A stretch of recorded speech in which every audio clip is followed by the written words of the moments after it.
भगवत प्राप्ति के लिए 10 लक्षण आवश्यक हैं। धृति, क्षमा, शम, शौच, दम, विद्या, धी, अक्रोध, सत्य और अचोरी। अर्थात कोई भी किसी भी तरह का असत आचरण हमारे जीवन में नहीं रह जाएगा जब हम इन 10 लक्षणों को स्वीकार करेंगे। अब इन लक्षणों में जो पहला है धृति, अर्थात धैर्यवान, अर्थात अत्यंत सहनशील। ये भोगी पुरुष के हृदय में ऐसी निष्ठा नहीं होती, ऐसी धारणा नहीं होती, क्योंकि उसके हृदय में भाव रहता है भोगों में सुख है। ये छोटा मोटा प्रश्न नहीं है, ये चराचर जगत इसी में फंसा हुआ है। जो महापुरुषों के अनुभव, उनको मान लेने से हमारा समय बर्बाद नहीं होगा और हम सत्य मार्ग में आगे बढ़ जाएंगे। भोगों में सुख नहीं है, ये एक अग्नि है जो क्रियाएं भोगों की करने से और बढ़ती है। पहला लक्षण था धृति, सहनशीलता, धारण करने की क्षमता, वो विषयी पुरुष में नहीं होती। हम तो ऐसा नहीं कर सकते। क्यों नहीं कर सकते? क्योंकि तुमने अपना चिंतन, अपना विचार, अपनी चेष्टाएं भोगों में लगा दी, इसलिए अध्यात्म शक्तिहीन हो गए। अब तुमको लगता है कि हम काम, क्रोध, लोभ, मोह, मद, मत्सर, ईर्ष्या, द्वेष, ये हम नहीं छोड़ पाएंगे। ये अध्यात्म शक्ति का ह्रास का तमाशा है। देखो, नवयुवक जहां ब्रह्मचर्य, बुद्धिमत्ता, विद्वता, नम्रता, सेवा पद्धतियां ये हृदय में पुष्ट होनी चाहिए, वहां व्यसन पुष्ट हो रहा है, दुर्वासनाएं पुष्ट हो रही, मलिनता बढ़ रही है। क्यों? क्योंकि भोग प्रधान बुद्धि हो गई। मूल कारण पतन का भोग में सुख है। अच्छी तरह समझो, ये भागवतिक लक्षण तभी उदय होते हैं जो कोई भोगों में सुख की आशा रखता है, वो परिणाम में निराशा, दुख, संताप, शोक, मृत्यु, ये लिख लो, यही मिलेगा हाथ में।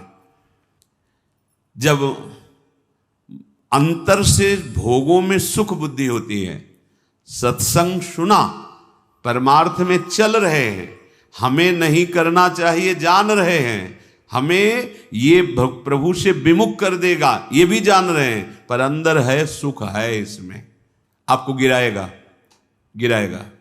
वो जो अंदर आशा बना ली है इसमें सुख है, वो आपको पतित करेगा।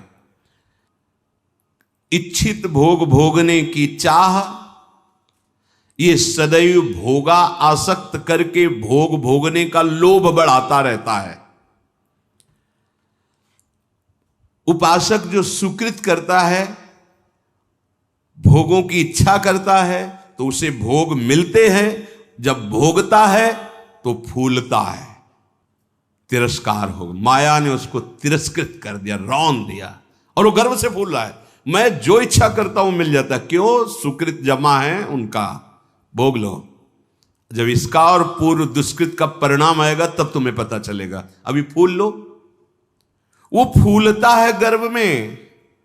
अब उसका भोगों के प्रति बार बार भोगने का अभ्यास, बार बार उन भोगों के सानिध्य को, कि हम जितना इन भोगों को अपने समीप रखेंगे सुखी हो जाएंगे, लोभ और गर्व, ये दो दोष भारी मात्रा में बढ़ने लगते हैं।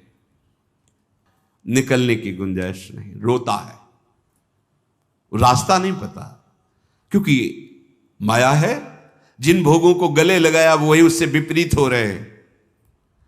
इंद्रियां भोगने की चाह से प्रबल है, सामर्थ्य रहित होती चली जा रही है, मन विक्षिप्त होता जा रहा है, क्योंकि परिणाम गलत आएगा, गलत मार्ग में चल रहे हो। बिल्कुल बिल्कुल ऐसा ही है। अब उसके भीतरी जलन इतनी बढ़ जाती है कि वो अंदर जलता हुआ बस उसके समीप जो भी हो, द्वेष, द्रोह, क्रोध, वैर, हिंसा, पाप, इस रूप में बदल जाती हो जलन। उसकी कामनाएं इतनी बढ़ जाती हैं। अब जब तक सुकृत है तब तक तुम्हारी कामनाओं की पूर्ति हो रही। जिस दिन सुकृत खत्म हुए, अब प्रतिकूलता तो भारी क्रोध, हर कामना में बाधा तो भारी क्रोध, वो भारी पाप मार्ग में बढ़ जाता है। तुम्हें जो तन, मन, धन, शक्ति बल, बुद्धि बल, कोई पद, ये जो मिला है ना, ये भगवत सेवा करके उद्धार करने के लिए मिला है। गर्व में मत हो कि मैं इतने बड़े पद पे हूं, कोई पद नहीं तुम्हारा। अरे नहुष जी देवराज इंद्र के पद में थे, सो तो अजगर बन गए। अगर तुम अभिमान में हो कि हमारा कोई पद है, तो कितने वर्ष इस पद में बैठने वाला शरीर ही नहीं रहेगा, तो तुम्हारा पद कितनी देर रहेगा। इसलिए प्रभु के चरणारविंद का अगर हमें सानिध्य नहीं मिला, तो हर पद, धन, बल, बुद्धि, तन, मन सब व्यर्थ गया। बहुत ध्यान से सुनो, यही हम फंसे हैं। और हमको किसी ने फंसाया नहीं, हम जानबूझ के फंसे हैं, भोक्ता बनकर फंसे हैं। ये तुम्हारे पास जो कुछ है, ये सब उद्धार की सामग्री है, अपना उद्धार कर लो। फंसाने वाली सामग्री नहीं है, ये सब उद्धार की सामग्री है। बहुत सुलझने की बात। पत्नी, पुत्र, माता, पिता, परिवार, रिश्ते, नाते, जन समाज, देश, विश्व, ये तुम्हें कल्याण मार्ग में प्रशस्त होने के लिए मिला है। सब में भगवत भावना करके, हर चेष्टा भगवान को साक्षी करके, भगवत स्मरण करते हुए, भगवत अर्पित, तो सिद्ध महापुरुष को जो गति होती वही तुम्हारी गति होगी। जो वस्तु प्रभु की सेवा में लगा दी गई वही तुम्हारी हो गई, असली बैंक में जमा हो गई। ध्यान से सुनो, जो जो तुम्हें सब सामग्री दी गई है वो भगवत प्राप्ति के लिए दी गई है। जो वस्तु प्रभु की सेवा में लग गई वो तुम्हारी हो गई। क्यों? क्योंकि जब तुम यहां से जाओगे तो जो वस्तु तुमने समर्पित की है वो भागवतिक बैंक में जमा हो गई है, और यहां जो पड़ी है माया रौन देगी, कोई अधिकार नहीं तुम्हारा। असंख्यों सामग्री, रुपया, पैसा जमा कर लो, तो जब आपका शरीर छूटेगा तो आपके पास कुछ नहीं। लेकिन जो वस्तु आपने भगवत सेवा में अर्पित कर दी, अब वो आपकी हो गई, क्योंकि भागवतिक बैंक में जमा हो गई। जो धन सेवा में, भगवत सेवा में, साधु सेवा में, समाज सेवा में, वो तुम्हारा हो गया। बैंक में जमा तुम्हारा नहीं, जमीन में गड़ा तुम्हारा नहीं, तिजोरी में रखा तुम्हारा नहीं, पक्का। जो धन साधु सेवा में, भगवत सेवा में, समाज सेवा में, पशु पक्षी किसी की भी सेवा में निष्काम भाव से समर्पित, वो तुम्हारा हो गया, वो भागवतिक बैंक में जमा हो गया। शरीर छूटने के बाद अगर आपको भगवत प्राप्ति वाली लालसा नहीं रही, तो बहुत गुना बढ़ करके अगली योनि में, अगले जन्म में विशेष विशेष सुख सुविधाएं और भागवतिक मार्ग का दर्शन भी कराएंगे, क्योंकि आपने प्रभु को अर्पित किया है। प्रभु में मानकर समाज सेवा की, पशु पक्षियों की सेवा की, संत सेवा की, गौ सेवा की, किसी की माता पिता परिवार, ये सब भगवत प्राप्ति के लिए है। जो धन सेवा में अर्पित हो गया वो तुम्हारा हो गया, असली बैंक में जमा हो गया। जो जीवन भगवत चिंतन में हो गया वही वास्तविक जीवन हुआ। अनंतों जन्म व्यर्थ चले गए। तुम्हारे द्वारा जितनी भी कमाई हुई वस्तुएं हैं वो एक भी साथ नहीं जाने वाली। उनके द्वारा जो चेष्टाएं हो रही वो भगवत अर्पित कर दी। जैसे हम अन्न कमाए, भोग लगाया, स्वयं पाया प्रसाद रूप से, अतिथि को पवाया, साधु को ये वास्तविक तुम्हारा हो गया। क्या? पहले भगवत अर्पित हुआ तो वो प्रभु के पास जमा हो गया, अब प्रसाद रूप से हम पा रहे हैं, कोई उसमें परेशान। अगर हम भोक्ता बने तो व्यर्थ जा रहा है, क्योंकि विषय भोग, विषय चिंतन, भगवत चिंतन तो है नहीं, तो हमारा जीवन भी व्यर्थ, वस्तु भी व्यर्थ, एक एक श्वास समय व्यर्थ।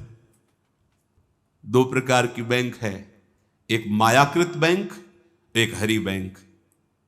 हरि बैंक में वही वस्तु जमा होती है जो त्वदीयम वस्तु गोविंदम तुभ्यमेव समर्पय से होता है। ध्यान रखना, आपके द्वारा दी हुई वस्तु आपको समर्पित है, ये हरि बैंक में जमा हो गया। अगर आप निष्काम भाव से करते तो भगवत प्राप्त हो जाएंगे, सकाम भाव से करते तो आपको बहुत आगे बढ़ करके मिलेगी। और यहां जो बैंक में मायाकृत जमा है ये सब रद्द, शरीर छूटा सब व्यर्थ गया। मानव जीवन का एक एक क्षण इतना कीमती है कि उसके बदले में फिर कुछ नहीं है कि हम ये दे करके समय खरीद ले। तो ऐसे समय को केवल केवल महामहिमा में भगवान नाम स्मृति में लगाओ। सब चेष्टाएं हो रही, नाम जप कर रहे हैं, आपका बैंक बैलेंस बढ़ रहा है। एक एक नाम, जैसे कोई भूखा व्यक्ति एक एक कवल पाता है तो तुष्टि पुष्टि क्षुधा निवृत्ति होती जाती है, ऐसे ही एक एक नाम संसार से वैराग्य, अपने स्वरूप का ज्ञान और भगवान के चरणों में प्रेम, ये तीनों होते चले जा रहे हैं। पर जैसे बहुत भूख लगी हो तो दो चार कवल में और भूख बढ़ती नजर आती है, तृप्ति का बोध नहीं होता। आधे पेट होने के बाद फिर स्वाद और तृप्ति का अनुभव होने लगता है, फिर पूरा जब पेट भर जाता है तो कहना क्या है। ऐसे ही अभी हम थोड़ा भजन करते तो और जलन बढ़ रही है, यद्यपि वो संसार से वैराग्य, स्वरूप का ज्ञान और भगवत चरणारविंद में प्रेम ये प्रारंभ हो गया है एक एक नाम से। पर जब आप 24 घंटे में कम से कम 12 घंटे का ऐसा अभ्यास बने कि हम भगवत स्मरण परायण, तो आधा पेट मानो हुए, फिर आपको स्वाद मिलने लगेगा, अनर्थ की निवृत्ति होते ही आनंद का स्फुरण होने लगेगा। पर एक एक नाम व्यर्थ नहीं जा रहा, गिनो या ना गिनो। किसी को भ्रम रहता अगर माला से गिनेंगे नहीं तो व्यर्थ चला जाएगा। अरे भाई, गिनना तो आपके मन को लगाने के लिए है, नाम तो अविनाशी है। राधा राधा बोला, नहीं गिनोगे तो फल नहीं मिलेगा क्या? कुछ लोगों को भ्रम होता है अगर गिना नहीं तो फिर वो संख्या ऐसे ही चली जाएगी, लिखा जाएगा नहीं। अरे गिनना केवल मन को लगाने के लिए है, नाम महामहिमा है, गिनो या ना गिनो। अब प्रेमी जन गिनने में नहीं रहते। हाँ, प्रेमी जन तो श्वास प्रश्वास अपने प्रीतम के नाम का वर्तमान में स्वाद ले रहे, उसका और कोई फल नहीं चाहिए। ये जिह्वा पे राधा राधा चल रहा है, हमें सब कुछ मिल गया, बस यही चलता रहे, हम भूलू ना। इतना स्वाद, इतनी महासुख की वृत्ति उदय होती है, सामने प्रियालाल हृदय आनंद की उफान में, जिह्वा पे नाम, अब उसे क्या चाहिए? लाखों रुपया इकट्ठा कर ली, चिंता है, शोक है, भय है, नाना प्रकार की वासनाएं जल रहे हैं, लाभ क्या मिला? नाम चल रहा है, माना कि आपके पास उतना ऐश्वर्य नहीं है, यथा लाभ संतोष जितना प्रभु दिए सन, पर आपका हृदय प्रफुल्लित रहेगा, भरोसा बहुत बड़े स्वामी का है और एक एक नाम आपका जमा हो रहा है। सदगुरुदेव भगवान एक दिन बोले थे, एक एक सेकंड का तुम्हारे हिसाब होगा। ऐसा नहीं कि तुम नाम जप कर रहे हो, उनके लिए जल रहे हो, कष्ट सह रहे हो, तो तुम्हें किसी को बताने की जरूरत है। एक एक सेकंड का हिसाब होगा और आप निहाल हो जाओगे। वो एक एक सेकंड आपको देख रहा है, आपके एक एक सेकंड की वृत्ति का हिसाब होगा। बहुत उदार दानी हैं हमारे प्रभु, अति उदार भी सुंदर। ऐसे मालिक के सेवक हो, वो एक एक सेकंड देख रहा है और तुम्हारा हिसाब करेगा। जो कोई भक्ति करे कपट से, उसको भी अपनाओ, पर काहे को समय बर्बाद करोगे? आपको भगवान ने सत्संग दिया है तो आप सच्चे मार्ग के पथिक बनो। श्वास प्रश्वास तुम्हारी खाली न जाने पावे। जब तक तुम्हारा मुख भोगों की ओर है, मुख का तात्पर्य अंदर से है, अंतर ही अंतर, तुम सब साधन कर रहे हो, लेकिन तुम्हारी विश्राम स्थिति मन मानता है भोग में। क्या खाने को मिलेगा? हाँ, हर्षित हो गए। क्या भोगने को मिलेगा? हर्षित हो गए। मतलब आप अभी भोगों के सन्मुख हैं। अंतर की बात देखना, जब तक तुम्हारा मुख भोगों की ओर है तो तुम कह रहे हो कि हम भगवत मार्ग के पथिक हैं, भगवत मार्ग में चल रहे हैं, पर तुम चल भोगों की ओर ही रहे हो, प्रभु की ओर एक कदम नहीं चल रहे हो। जैसे कई बार सत्संग में बताया है कि ये बिहारी जो हैं, आप मुख इधर करो छठी करा की तरफ और दौड़ लगा दो, तो आपका हर कदम बिहारी जी से दूर होता चला जा रहा है। आप बहुत चल रहे हो लेकिन विपरीत चल रहे हो, तो आप बिहारी जी से दूर होते चले जा रहे हो। और ये मार्ग है, लेट जाओ और लेट कर चलो तो समय आएगा पहुंच जाएंगे, क्योंकि आप सही मार्ग में चल रहे हो। आप ऐसे सोए सोए चलो, एक बार लेट गए 10 मिनट फिर लेटे, फिर एक बार उठे फिर लेट गए, आप पहुंच जाओगे, क्योंकि सही मार्ग है। समझो, भाव समझो। यदि आप भगवत सन्मुख हैं तो आपकी चाल धीमी होगी तो भगवान मिल जाएंगे, और आप भगवत विमुख हैं, भोगों के सन्मुख हैं, तो दौड़ लगा लो। हर कदम आपका प्रभु से दूर होता चला जाएगा, आपको दूर करता चला जाएगा। यही भेद उपासक नहीं समझ पाता और पूरा जीवन लगा देता है। बहुत ध्यान देने का विषय कि आप समझते हैं परमार्थ के पथिक अपने को, और चाल है भोगों की तरफ, तो हर कदम आपको प्रभु से दूर करता गया। और आप कर रहे 50 वर्ष से मैं चल रहा हूं लेकिन मंजिल नहीं मिली, क्योंकि मंजिल की तरफ आपका मुख ही नहीं था। आपका मुख था मंजिल के विपरीत, जो प्रतिकूल से वर्जनम स्थिति होनी चाहिए, वहां अपने अनुकूलता देखी और चल पड़े भोगों की तरफ। तो फिर क्या होगा? आप यही को कहते हैं आकर कि 20 वर्ष से मैं साधन में हूं। क्या साधन में हो? बहुत दौड़ने वाले हो, बहुत दौड़ाक हो, लेकिन विपरीत दौड़ रहे तो फायदा क्या हुआ? अरे धीमी भी चाल हो लेकिन अनुकूल चाल हो तो मंजिल पास है, दूर नहीं है। ये बहुत समझने की बात, बहुत समझने की बात। यही गलती हमसे होती है। महापुरुषों द्वारा स्वादनीय शास्त्र जिसकी जय घोष करता है, ऐसे नाम का अपमान कर रहे हो। तुम्हारे कदम किधर हैं? किधर है कदम तुम्हारे? तुम्हारी चाल किधर है? पहले देखो ना। अरे सन्मुख होए जीव मोई जमही, जन्म कोट यज्ञ नाश होते। मेरे प्रभु कहते हैं करोड़ों जन्म के पाप उसी क्षण नष्ट कर देता हूं जब सन्मुख होते। सन्मुखता का मतलब समझो। अंदर ही अंदर भोगों को विश्राम मान रहे हो, भोगों को सुख मान रहे हो, मान प्रतिष्ठा को जीवन का लाभ मान रहे हो, तो आपके सम्मुख कौन है? प्रभु हैं या मान प्रतिष्ठा है या भोग है या संसार है? क्या वेश रख लेना प्रभु की सन्मुखता होती है? क्या उद्देश्य क्या है तुम्हारा? उद्देश्य सन्मुखता होती है। उद्देश्य बहुत बार कहा है, उद्देश्य को आप ठीक कर लीजिए। एकादश स्कंद श्रीमद् भागवत में तितिक्षु ब्राह्मण की कथा है। भगवान सच्चिदानंद जगत गुरु श्री कृष्ण चंद्रजू उद्धव जी को सुना रहे हैं। कितना बड़ा महापुरुष है वो कि भगवान चर्चा उसकी सुना रहे हैं। उद्धव जी को भगवान उपदेश कर रहे हैं, उसका उदाहरण दे करके। वो है क्या? भगवान ही वर्णन करते हैं। पूर्ण संसारी आदमी, एक भी कोई धर्म कर्म नहीं, महान कंजूस, न परिवार को सुख देने वाला न शरीर को सुख देने वाला, बस कमा कमा के रुपया जमा करने वाला। परिणाम क्या हुआ? भारी विपत्ति। देवताओं ने बाधा पैदा कर दी, क्योंकि जब धर्म विहीन आचरण, सब संपत्ति नष्ट होना शुरू हो गई। परिवार वालों ने त्याग दिया, कमाने लायक नहीं रहा, बूढ़ा शरीर। अब उसे होश आया, अब उसने निश्चय किया। देखो देखो, बूढ़ा है, कोई साधन नहीं किया।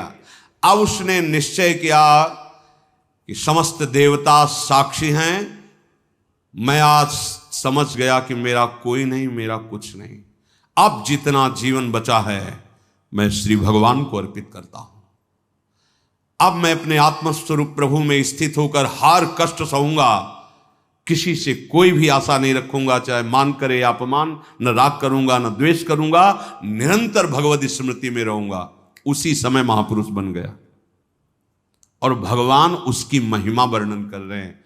जब सहनशीलता की बात आई तो उद्धव से कह रहे हैं, उद्धव तुम्हारा कोई गला पकड़ करके धक्का मार के निकाल दे, तुम्हारे ऊपर थूक दे, लघुशंका कर दे, पीटे, गाली दे, बांध दे, तो भी तुम सह जाना। बाहरी कोई सहयोग मत लेना, अंतर के विवेक के द्वारा अपने को बचा लेना। तो उद्धव जी ने कहा, प्रभु बहुत कठिन है, नीच पुरुषों द्वारा किया हुआ अपमान असहनीय हो जाता है, ये कैसे हो सकता है? तब प्रभु तितिक्षु ब्राह्मण की कथा सुनाते हैं। क्या साधना की थी इसने? भगवत सन्मुख हुआ, महापुरुष हो गया। सन्मुख होए जीवमय जब वही जन्म कोटि अग्नाश होते वही। आप कहोगे मैं सन्मुख हूं, अंदर देखो। जब कोई अपमान करता है तो तुम्हारे सामने कौन होता है? सन्मुखता किसकी होती है? व्यक्ति की या प्रभु की? जब तुम्हें सुख मिलता है तो सन्मुखता किसकी होती है? प्रभु की, या वस्तु या पदार्थ या शरीर की? अगर वस्तु पदार्थ शरीर है तो विमुख हो, अगर प्रभु हैं तो सन्मुख हो। दोनों परिस्थिति में, मान और अपमान में, स्तुति और निंदा में, लाभ और हानि में, जय और पराजय में तुम्हारे सामने कौन है? अगर तुम्हारी दृष्टि में प्रभु हैं तो सन्मुख हो, फिर उसका परिणाम होगा महाआनंद। आनंद ही आनंद, आनंद ही आनंद, शोक का स्पर्श नहीं होगा। देख लो तुम सन्मुख हो कि विमुख, खुद अपनी पहचान कर लो। अगर आपके अंदर सामने वस्तु व्यक्ति स्थान है तो विमुख हो। वस्तु व्यक्ति स्थान में विचरते हुए भी आपकी आंतरिक दृष्टि में प्रभु हैं तो सन्मुख हो। बहुत बहुत अमृतमयी बात है। लाखों चलने वालों में ये बहुत बड़ा दोष रोक देता है। लाखों चलने वालों में जो चल नहीं रहे तो असंख्यों हैं, उनमें जो चल रहे तो लाखों चलने वालों में ये दोष भयानक बाधा खड़ी कर रहा है। भोगों में सुख है। बहुत बड़ी बात, ये बहुत बड़ी समस्या है। इसलिए करें कि इस मार्ग पर चलने वाले उपासक देखते हैं, एकमात्र केवल हमें भगवत विमुख करने वाली यही वृत्ति है, भोगों में सुख है। देखो राधा बाबा पूर्ण महापुरुष हैं, कोई उनको जानना थोड़ी साधन साध्य के विषय में, पर आपको ध्यान होगा जब ऋषिकेश में उनके गांठों में बहुत दर्द, वात रोग के कारण, तो वो अपने निजी जन से कह रहे थे भाई मुझे सत्संग में पहुंचा दो। वो सेवा करते करते शायद श्रमित हो गए होंगे या जो भी, तो उन्होंने बाबा की इस बात का सपोर्ट नहीं किया। बहुत बार कहने पर तो बाबा कहा कि आप ये जानते हो कि हम जा ही नहीं पाएंगे। उन्होंने कहा आप जा ही नहीं पाओगे क्योंकि आपकी गांठ। बोले ऐसा नहीं। फिर जो बाबा ने अंदर बात की, वो जो लिखा था कि भगवान श्री कृष्ण से प्रार्थना की कि प्रीतम मुझे इतनी सामर्थ्य केवल दे दो कि जहां से सत्संग सुनाई देता वहां तक मैं पहुंच जाऊं। और एक बांस डंडा उठाया और बाबा घसीटते हुए वहां गए। इस बात का बहुत प्रभाव पड़ा हृदय में कि इनको कोई साधन साध्य विषय अब जानकारी की आवश्यकता नहीं। पूर्ण महापुरुष हैं, संपूर्ण हैं, उनमें कोई भी, लेकिन ऐसे महापुरुष होते हुए सत्संग की इतनी प्रियता। वो देखो लिखा है साधु सम, एकदम आनंदित हो गए कि आज तो मुझे साधु समागम मिला। ये भगवत सन्मुख का लक्षण, विमुख का नहीं, भगवत सन्मुख का लक्षण। तो हम अपने को जबरदस्ती मुख मोड़ना होगा। अगर हम इसी जन्म में परम कल्याण चाहते हैं, इसी जन्म में सुख चाहते हैं, मुख मोड़ना हो। जबरदस्ती शब्द लिखा है, जबरदस्ती मोड़ना, हटो हटो। जैसे है ना कि अब जिस तुम कगार पे खड़े हो, भारी दरार पड़ गई है, जबरदस्ती हटो नहीं तो गिरने वाले हो, धारा में तुम बह जाओगे, डूब जाओगे। ऐसे ही तुम्हारी वही दशा है जैसे हरी हरी घास खा रहा है बकरा और बकरी से सहवास कर रहा है और बड़ा सुख का अनुभव कर रहा है, पर वो कसाईवाड़े में बंद है। वो ये नहीं जान रहा कि अब की नंबर हमारा आ रहा है गड़ा सा चलने का, वो नहीं जान पा रहा है। इसी प्रकार आप खान पान, शौक, मौज मस्ती, परिवार, सांसारिक सुख भोग रहे हैं, पर आपको पता नहीं कि काल के कसाईवाड़े में है। मौत का गड़ा सा वो बिल्कुल तैयार किए हुए है, बस समय की देरी है, नंबर आपका ही है। सावधान। इसीलिए करे जबरदस्ती भगवत सन्मुख करो अपने मन को, अपने तन को, अपनी वाणी को, अपनी चेष्टा को। कोई उपाय नहीं है बचने का। आपको दिखाई दे रहा क्या है, तो भयभीत कर रहे हैं, आप देख ही नहीं पा रहे हो, भय तो तांडव मचा रहा है। देख लो, ऐसे जरा सी भूमि हुई, हजारों लोग मकान के नीचे दब के मर गए। ऐसे जल में उफान आई, एक लहर आई, प्रांत का प्रांत नष्ट कर दिया। क्या क्या लीलाएं हो रही प्रकृति की, माया की। हमारा भी तो नंबर आएगा ना कोई तो आएगा, काल का रूप, कहीं ना कहीं कोई रोग, कोई घटना, कोई, और हम मस्त हैं जैसे बकरा हरी हरी घास खा रहा है।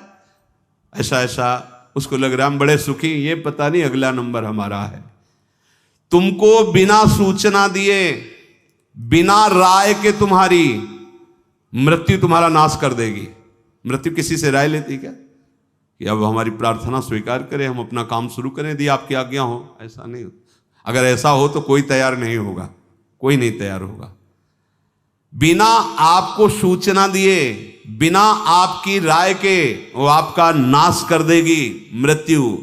इसलिए वो सहसा आप पर आक्रमण करेगी, उसके पहले आप सावधान हो जाओ। अब वो कब करेगी कुछ पता नहीं है, इसलिए आपको अभी से इसी सेकंड से सावधानी करनी है। क्या? एक एक वृत्ति को कृष्णाकार कर दो, प्रियालाल के चरणों में लगा दो। बुद्धिमान उपासक सावधान, तुम्हारी जन्म के साथ ही मृत्यु पैदा हो चुकी तुम्हारी। कितने अनुभवी महापुरुष कह रहे हैं सावधान, जब तुम्हारा जन्म हुआ था उसी समय तुम्हारी मृत्यु भी पैदा हो गई है। बस तुम्हारे साथ चल रही मृत्यु अवसर देख रही है, समय देख रही, जहां पूरा हुआ वो अपना काम कर देगी। इसलिए प्रतिक्षण तू मृत्यु की दृष्टि में है, शिकार बिल्कुल लक्ष्य पे है।